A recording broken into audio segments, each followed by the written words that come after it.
Квартиру выдали родителям погибшего солдата, а беременная жена и дети живут в войсковой части. Сатина Майлиева рассказала, что ее супруг Мирлан Ниязов погиб 17 сентября в местности Кызылбель Баткенской области. От государства она получила лишь компенсацию от акимята в размере 100 тысяч сомов. На данный момент ей некуда идти, живет в войсковой части под номером 2022. Она беременна 3-м ребенком. Недавно Майлиева сделала видеообращение президенту по этому вопросу. Я живу в войсковой части 2022, мне некуда идти. Я беременна 3-м ребенком, мне тяжело, в том числе морально, не могу смотреть на людей в форме.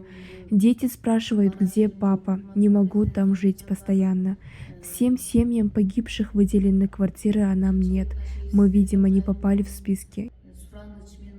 В войсковой части 2022 живет беременная супруга Мирлана Ниязова с 2 детьми. Дом, который выделен семье погибшего, передали его родителям. Как можно жить в войсковой части? Как вы решаете этот вопрос? Спросил у чиновников Тазабек Икрамов. Первый заместитель полномочного представителя Марувхан Тулаев ответил, что дом выделяла пограничная служба. Сейчас они работают над решением этого вопроса, сказал он. Я хотела бы обратиться к Садыру Джапарову и Камчебеку Ташиеву с просьбой помочь в этом вопросе.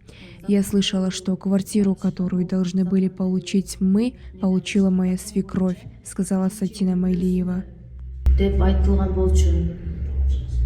Бала чакасына, үй-бүлөсүнө, ушу бала чакасына деп айтылган болчу. Биздин ЗАГС күбөлүгүбүз бар, балдарыбыздын күбөлүктөрү бар.